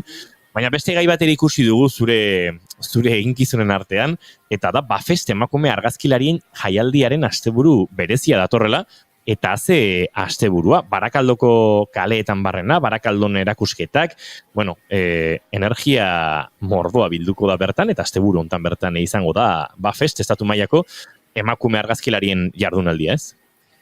Egia esan horretxe sentitzen ari gara dago karreria bat ostirala arte, gabiltza elkarrekin whatsappeatzen, eta nik uste jendeak badaukara elkartzeko gogoa eta, bueno, elkarrekin topaz horretaz pasatzekoa eta ondo pasatzekoa. Eta, bueno, negongo gara aste bukaera osoa, badago sail bat non, estatu mailako 158 argazkilanen artean aukeratu ziren 9 argazkilan, badira Donostikoak, Bilbokoak, Naparrak, badira betaren Madridekoak, Valentziakoak, 9 lan, eta haiek defendatuko dituzte. Larun bat goizean, jardunaldirekin batzuetan, eta epaimahaiak haietatik pilan aukeratuko ditu aurren urtean jaialdiaren erakusketa izan dezaten. Besteak, gero olako programa bat, dago paella popularra, oi asko jatezkungo da elkarrekin, olako gauzak ere bai.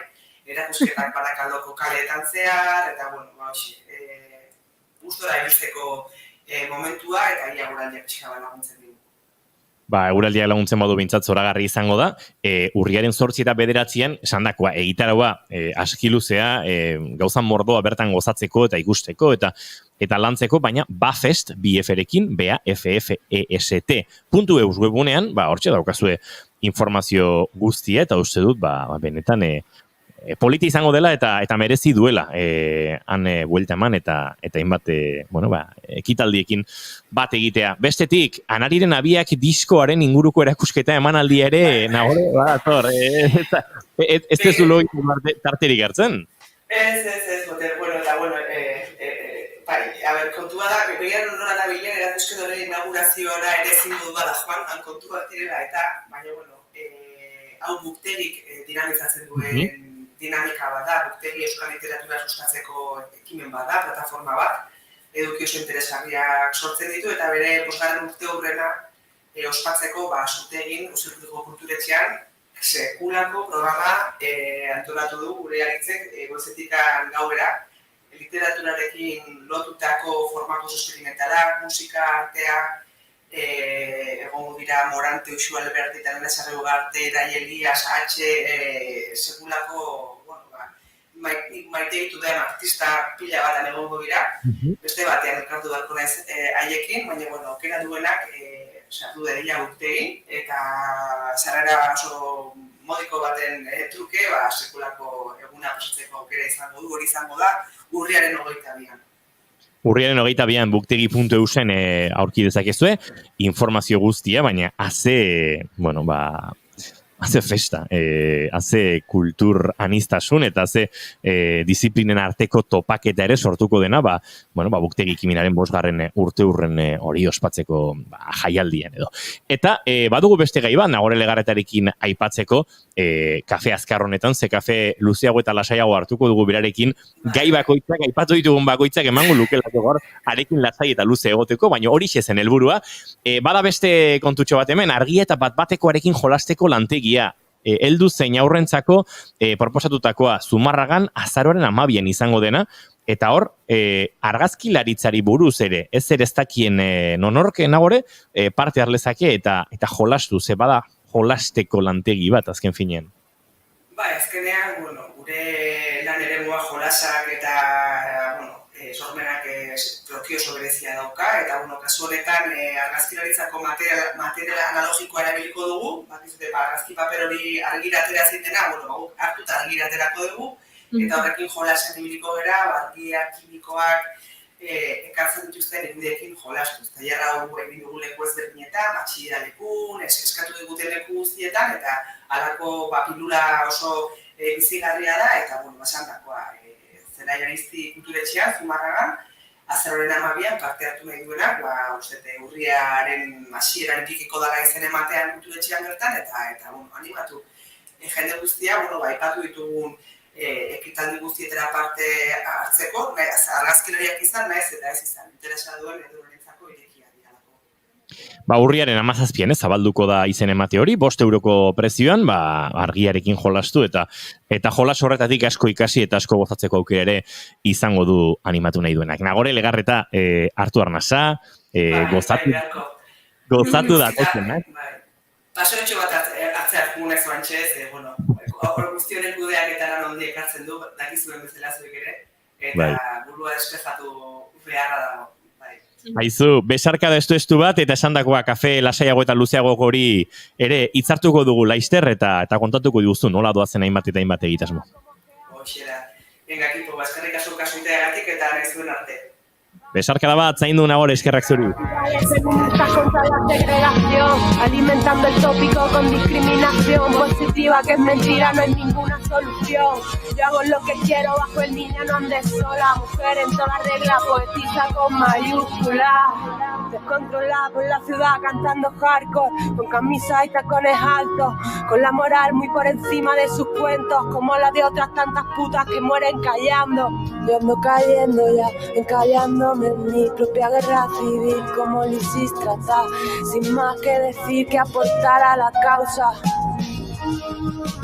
Rosa Luxemburgo, Campo Amor, llega Amazona, Beza Romana, sendero impío hacia la vida humana. Gata katanaren lisistratari gara entzuten agurtu dugu Nagore Legarreta, baina aurrera egin behar dugu eta zin egin da bezala, Laster Argentinara goaz, han, gizartearen barrutan eztanda egin duen pelikula baten inguruan aritu beharko dugulako, eta noski handik,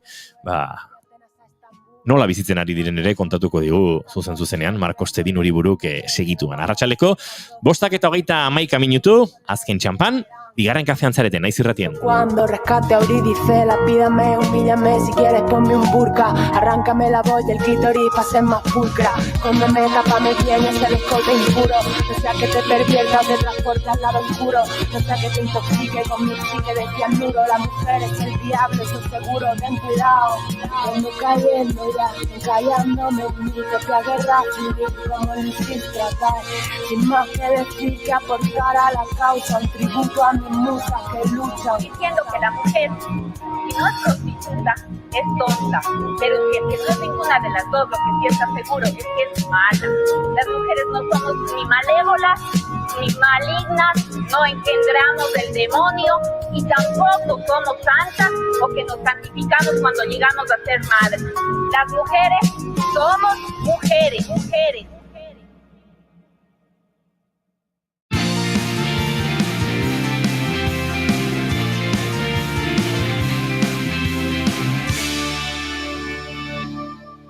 Emaiozu bigarren aukera bat egunari. Naiz irratian, bigarren kafea.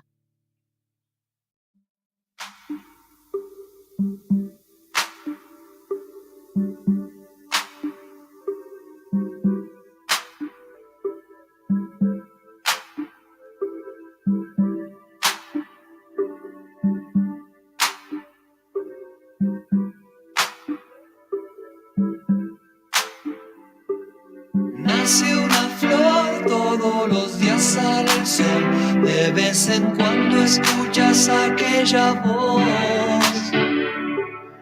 como de paz gustosa de cantar, en los aleros de la mente con las chicharras, pero a la vez existe un transformador que se consume lo mejor que tenés. Te tira atrás, te pide más y más, y llega un punto en que no querés. A ber, entzule, zesaten diguzuen, gero Goiuri astoratu egiten dela. A ber, hemen txatean irakurri dut. Gaur zaudete guapok. Gaur? Gaur bakarrik? Egunero, ez da? Egunero ez dakit, tira. Bueno, gorkak esan digu, larun baten ezagutu zula Nagore Legarreta, Raniko liburu azokan. Ai, zein ez duzu ezagutzen zu, Gorka, baina oraindik ezagutzen ez duzuna, eta egunen batean aurrez ezagutzeko aukera kasu izango duzuna, da Buenos Airesetik gurean izango dugun urrengo kolaboratzaile eta laguna. Marcos Tedin, arratsalde honetan gitorri bigarren kafera. Apa, gorrian zelan. Bueno, gu ondo, gu hemen dagoeneko ja arratsalde iaia fal ordura bidean, baina ikusten dugu zu oraindik 11etako egiteko ordutan zabiltzala. Bai, hori da, faldu baino lehen. Bazkaldu baino lehen barkatu. Eta bai, gozaldu berri, eta orain pelikula honi buruz hitz egiteko prest. Aizu, 1985 urte ikaragarri ona da, ez dakite inoiz esan dizuedan, baina oso urte ona da. Beti berdin. Batzuntzat, baina 85, bueno, Argentinaren historian kokatzen bagara, bada, bueno, urte, ez dakit mugarri edo urte korapilatxua, eta hori bezain korapilatxua da filma bera, diktadura oinarri hartuta, diktaduraren inguruko junta militarraren epaiketak oinarri hartzen dituena, eta hori ezagutzera goaz Buenos Airesera, ze Argentinan estrenatu duzue, edo estrenatu dute dagoeneko Marcos, eta pelikulak, bueno, ikaragarrizko oihartzuna eta rabotxarea altxadu ez da. Bai, izan ere, barikuen estrenatu zen, ostiralean, eta liskar txiki bat egon zen Amazon plataforma eta areto handienen artean, ze, bueno, Amazon Primek nahi zuen filma 3 astez bakarrik egotea aretoetan, eta, bueno, eta aretoak nahi zuten 45 egun. Orduan, azkenean, areto handiek ez dute pasatuko filma, eta bakarrik egongo da ikusgai areto txikietan.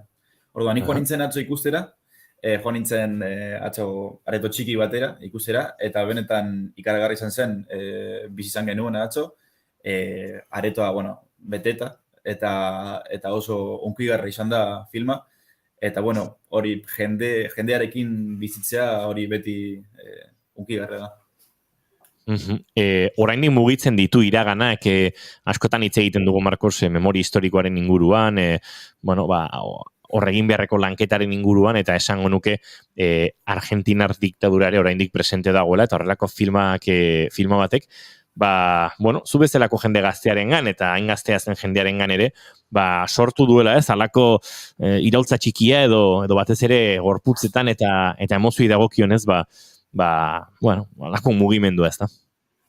Erabat, nik uste dut gaur egun beharrezkoa dela olako film bat, guretzat askotan, gaur egun are gehiago, diktadura eztabaidatzen ari da oraindik, eta nik uste dut jendeak kontrolatu behar dela, benetan zer gertatu den momentu horretan, eta egon ziren historiak, jendeak jakin behar ditu, ezagutu behar ditu, eta olako film bat mundu guztian seguramente ikusiko dana oso garrantzitsua da. Ze sentsazio zizun zuri filmak, Marcos, edo ze sentsazio bizi izan zenuen zure inguruan behintzat? Joan nintzen, nik uste dut gaur egun jende gutxiago behintzat joaten dela zinema ikustera, baina atzo ikaragarri izan zen, auzoa beteta zegoen, eta jendea sartzen eta joaten, eta esan duan moduan, aretoa erabat beteta, eta jende guztia negar egiten, pelikula osoan. Eta hori ikaragarri izan zen, ze pelikulak nik uste dut oso ondo kontatzen dituela diktaduran gertatu ziren historiak, eta erakusten du oso ondo bizi izan zena.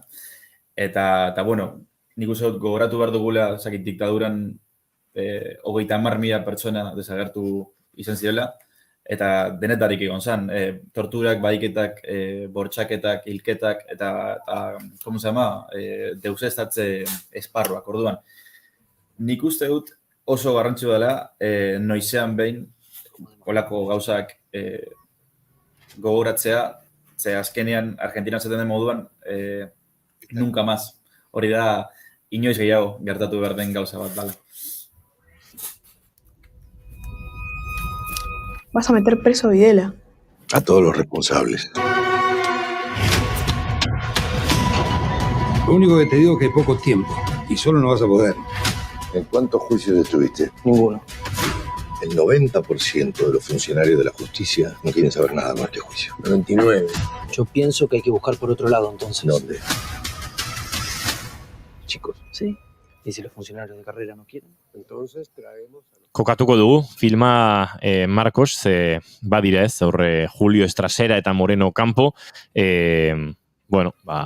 ausardiaz aritu ziren bi fiskal, eta horre entzun dugu dagoeneko trailerrean bertan, justiziaren ez dakit gauzak argitzeko gogo faltaren aurrean, gogo ikaragarria eta konpromiso ikaragarria erakutsi zutenak ez?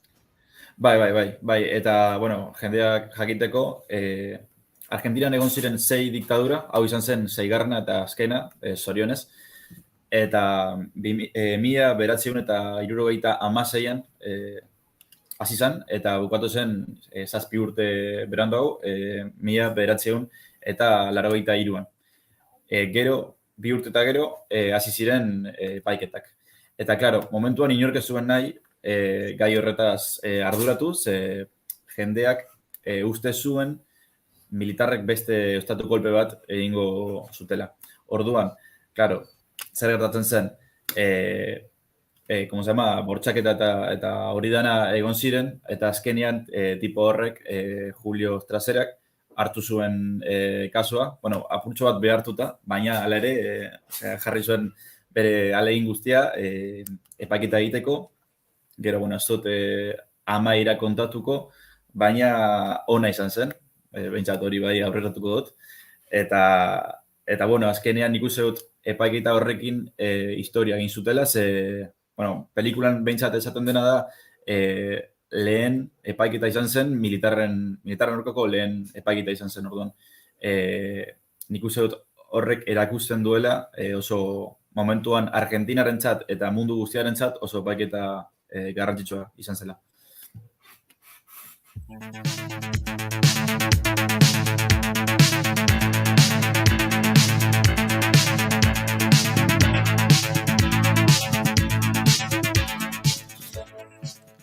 Ez da Marcos Argentinan egoera soziopolitikoa eta sozioekonomikoa akaso bere onenean, eta hau aurreko astean ere zurekin oso gainetik bada ere aipatu genuen, ez dakit, iritzi publikoan ere zer egin duen horrelako filma batek, pixkate iraganeko zauriak ere ireki dituen, diskurso politikoan, egunerokoan ere, lekua egin ote duen edo jartzuna izan ote duen filmak berek.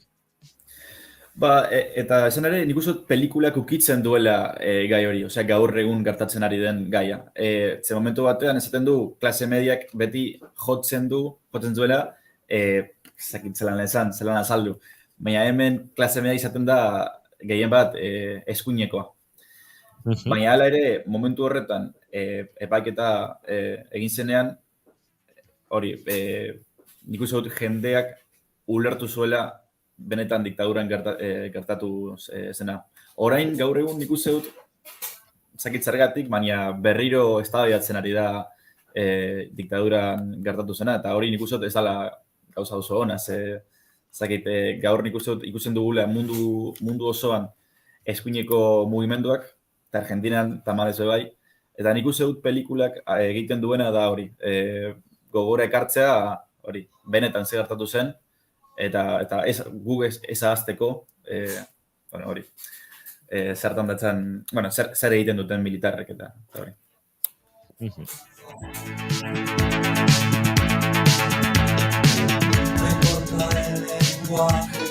Y las palabras y las fronteras que se... Hor bitartean, Marcos, ez dakit inguruko herrialde, kontinente handia da, Amerika Latina, kontinente handia da Amerika eta handia da Amerika Latina, baina azken egunetan lehen ere aipatu dugu, Brasilen hauteskundeak, Lularen berragerpena, Txileko esperantzaren zapuztea, horre guztiak ere jarraipena izango du, ziurrenik Argentinan, eta pentsatzen dute, presente dagoela ez, egunerokoan ere, esaterako Lularekin gertatutakoa, azken urteetan, Lularen berragerpena, horre guztiak ere izango duela bere isla, Argentinako egunerokoan. Bai, noski. Hemen Ego Amerikan herri batean gertatzen denak beti deko eragina beste herri batean. Argentina eta Brasil normalmente nik uste dut nahiko batera joaten direla, eta bai egia da nik uste dut Ego Amerikako herrialde guztietan dagoela arazo bera, ez da oso polarizatuta dauz herri guztiak. Brasilen orain da Lula eta Bolsonarorekin, Argentinan izaten da peronismo eta antiperonismorekin, betidanik, holan izan zen. Eta nik uste dut igual, ez dakigu ze gertatuko den hauteskundetan Brasilen, baina gertatzen denak seguramente eragin handia izango du Argentinan, guke dekogu hauteskundeak datorren urtean, eta bai, nik uste dute orain gertatzen denak igarriko duela datorren urtean. Horrere eskuina aipatu duzu eta Bolsonaroren gobernua Brasilen, Marcos, horren beldurrari izango da, ez dakit oraintxe aspaldien naiz Argentinako indar politikoen eta jarraipen oso gertutik egiten ari, baina han ere badira halako eskuinaren eta muturraren agerpenak, esango nuke akaso kontrolatuago, baretuago, Brasilen edo beste Europako hainbat herrialdetan ere ikusi ditugunekin alderatuta, baina ez dakit oso egiazkoa den nik diodan kontrolau, edo beldur edo kezkatik ere biziote duzuenan eguneroko politikan. Areagotzen ari da. Areagotzen ari da, badau kandidatu bat, Bolsonaro antzekoa edo, eta areagotzen ari da, azizan orain dela 7 urte, Buenos Aires hiriburuan, eta orain, areagotzen ari da bere kandidatura, eta, claro, arazoa da orain,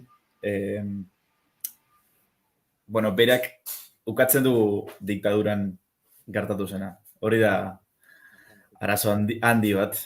Eta, baina, bueno, eskerrak pelikula honi esker, nik uste dut agian jendea, bueno, hasiko da pentsetan, bueno,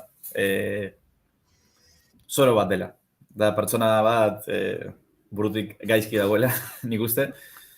Baina, bueno, beste herrialetan ikusi dugun moduan, askotan eskuina holan hasten da, tipo zoro batekin, eta bueno, areagotzen hasten da, eta, bueno, gero amaitzen da, zakit, Estatu Batuetan amaitu zuen moduan, edo Brasilen amaitu zuen moduan.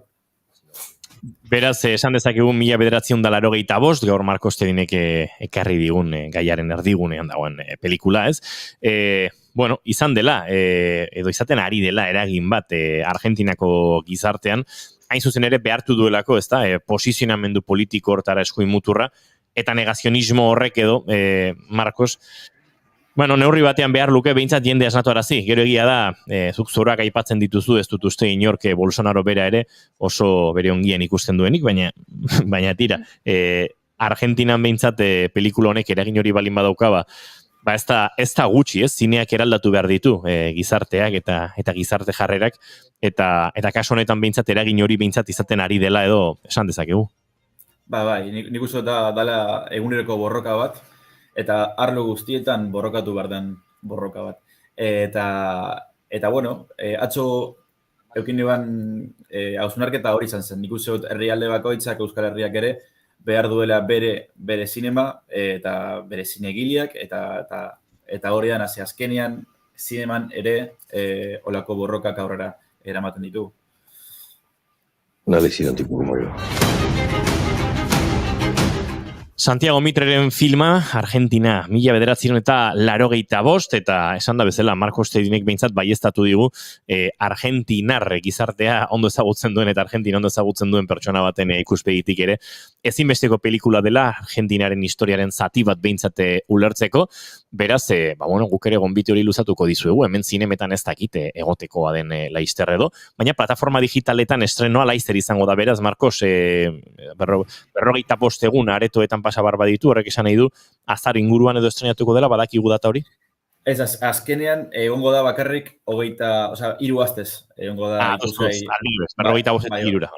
Bai, hori da. Orduan, teorian egongo da, urriaren 20an, gutxi gora bera egongo da ikusgai, Amazon plataforman, baina, bueno, hori oraindik nik uste dut ezala konpondu liskar hori, baina, bueno, espero dut bai alik eta laster negoteaz, nik uste dut, Argentina ezagutu nahi dutenentzat oso film garrantzitsua dela. Aizue, hortxe proposamena zehaztuko dugu eta hori gertatzen denan ere gogoraraziko dizuegu plataforma digitaletan urriaren 20aren buelta hortan Argentina 1985 pelikula hori ikusteko aukera izango duzuela eta Marcosek kontatu bezala bere biziko garrantzi izan duela. Marcos Tedin, zuretzat patata tortilla pintxoa jateko ordua da. Bai, hori da. Honegin, eskerrik asko gaur ere gurekin bat egiteagatik, datorren astean ere izango ditugu kontu gehiago, Euskal Herria eta Argentina lotzen dituen errealitatetik ere, eta tira, egun hona izan dezazula, ordu asko dituzula horretik. Bai, eskerrik asko. Bezarka handi bat, Marcos. Agur. Aio. Zeure bota alto eta gona beltzoiekin. Horixe gure proposamena, urriaren 20irako eta hain zuzen ere Txuman Murugarrenen proposamena kantuarekin egingo ditugu horrengo minutuak azken batzuk, baina oraindik ere badugu zozketatzeko sarrera batzuen berri eman beharra, beraz geratu hor, segituan arratsaleko 6etan informazio guztia etorriko da Ariako lankideekin, baina esan da bezala, planak dauzkagu zuentzako proposamen gehiago, Txuman Murugarrenek bezala. Eta bezarkatu nahi zinjuzke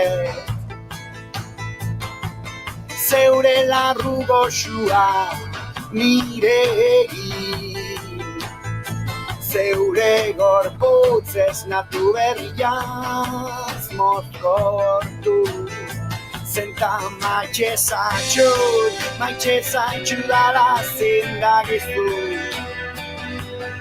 zeure bota alto eta gona beltzoiekin, zeure begiaratze mundua ikusteko dute.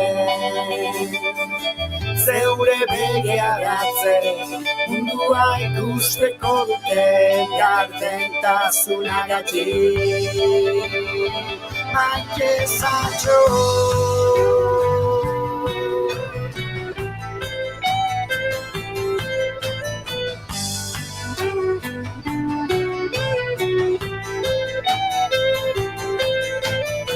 Bi urte barro berriz ikusten bazaitut, hitz egingo dugu eta zeure zenargai gaztearen berri emango didazu eta bihotza purtuen gozait. Pixka bat gehiago,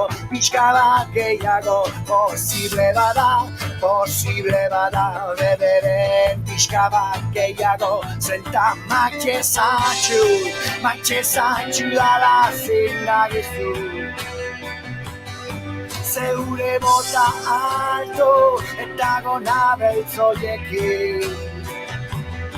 Zeure begiaratzek mundua ikusteko dute. Zeure begiaratzek mundua ikusteko dute, gardentasunagatik. Maitezatxo.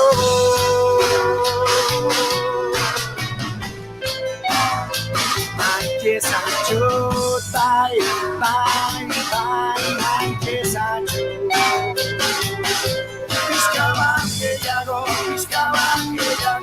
posible bada, bere, pixka bat gehiago.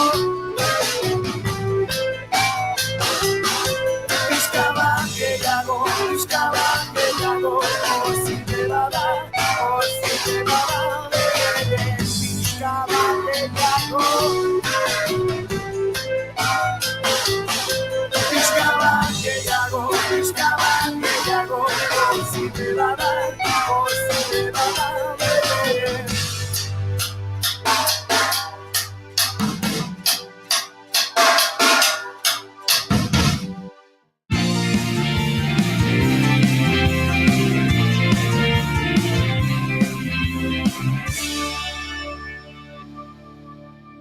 Keep calm and bigarren kafea. Naiz irratia entzuten ari zara. Bilbo aldea, 92.2. Gasteiz eta Arabako lautada, 91.5. Donostia aldea, 93.8. Gernika, 96.7. Leitza, 95.1. Bortziriak, 103.1. Urola, 91.8. Goierri, 102.2. Legazpi, 94.6. Naiz irratia. Ours is the power, and now is the time. This is the hour, the power. Gora bigarren kafea eta kafetarrak diote mendi gure txatean. Ja, noski, orain sarrera batzuk zozkatuko ditugula esan dugulako, ezta? Haze plan mordoa guk aipatu dizkizuegu batzuk, baina proposamenen artean egin behar dugu bestea, eta da, larunbat honetan ilumen gertatuko den, ez da egite, musika, topak eta siderala. Entzun. Belako. Roten amairu. Esnebeltza. Zutagar. Zea maiz. Lier. Sua. Doktor Deseo. Einaute Lorrieta. Josu eta Gari. Ertzainakeko Josu eta Gari. Dupla. Andonio Jokiegi. Trikidantz. Jek Elektrotxaranga. Porrotx. Maialen Lujanbio. Eta Ametxarzaius. Bertara joateko horik bat duzue, 8 sarrera. Naiz irratian 8 sarrera ditugu gurentzuen artean. Ez dira bikoitzak, 8 sarrera, 8 pertsona. 8 pertsona. Honek ere baditu bera antaiak, ze batzutan, 2 sarrera tokatzen zaizkizu goreti, eta esatzen zut, bain zein egin, noa? Hor gehatzen zea, eta igual ez ezin horrekin jun, nahi? Kasu honetan egin dezakezuna da, zuri egokitze bat zaizu sarrera hori, eta beste norbaitekin joan nahi baduzu, bien artean ordaintzen dezue, bigarren sarrera hori, eta listo. Adibidez, ez? Zan nahi dut, nik parte hartzen dut zozketan, eta hala, sarrera bat goiurirentzat juhu, eta nik nahi dut Inigorekin.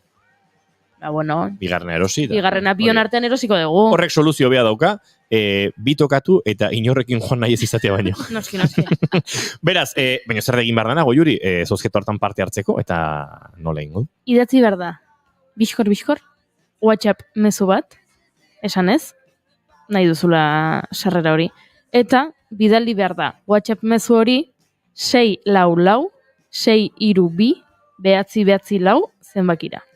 Sareetan jarrita dago, bilatu naiz irratia, Twitterren hortxe daukazue, telefonoa hortxe daukazue, eta guk jarriko dugu eta gure sareetan, 644-632-944 zenbakira, bidali mezu bat esanez, nahi duzuena, jaialdira joan nahi duzuela, sare babesten duzuela, bidea izan nahi duzula, ilunbe oso gogoko duzula, nahi duzuna kontatu. Zu kontatu nahi duzuna, baino idatzi mezu bat esanez, sarrera nahi duzula. Baina kontatu zerbait. Hori da. Bestela, sarrerak salgai daude sare.eus/urriak8, sare.eusen webgunean, baina esan bezala, guk 8 sarrera ditugu gure entzuleen artean zozketatzeko. Sare herritarrak antolatutako izan bidea jaialdi horretara joateko. Lurrikara izango da ilunben, kontzertu erraldoi honetan, bertan izango dira Liertarrak noski, sismografo eta lurrikara setlistean izatea espero dugu, bestela Lide eta Etxarrita konpainieri izango diogu, aber ze martxa. Belako, Roten Amairu, Esnebeltza, Zuta Garzea, Maiz, Lier, Doktor Deseo, Inote Lorri eta Josu eta Gari dupla, kontzertu mordo dauzkagu bertan, eta beraz, egin bat.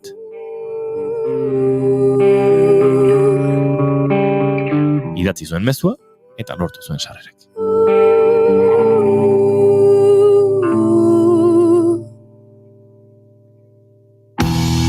Arrakaletan bizidan lumuran badu zer konta bizimoduaz Basa mortutzen diren ordua Fruituak jaso nahi eta ezin dua Egunen zaurile horrez gozatzen Ikasiak karenak utzitako txazen ospada ukagunak Batuak Minutu terdi agur esateko eta agur esaten hasiko gara. Goreti Oreja Michelena, mila esker eta bierarte. Goiuri ez eizarandia. Zero. Lotara. Ez oraindik ez. Oraindik ez. Gubagoaz esandakoa, oraintxe informaziorako tartea eta bihar, arratsaleko 4 eta 5 hementxe izango gara zuekin bigarren kafean. Hala, astelen amaiera ona izan, Muxoak denontzako. Jo. Elkar batzeko intentzio errutu nitxuaz borrotak gure mendilerroak Egunen zaurile horrez gozatzen ikasiak ganerak utzitako txazer ospada ukagunak Pandua durrikaretan errazten dukunak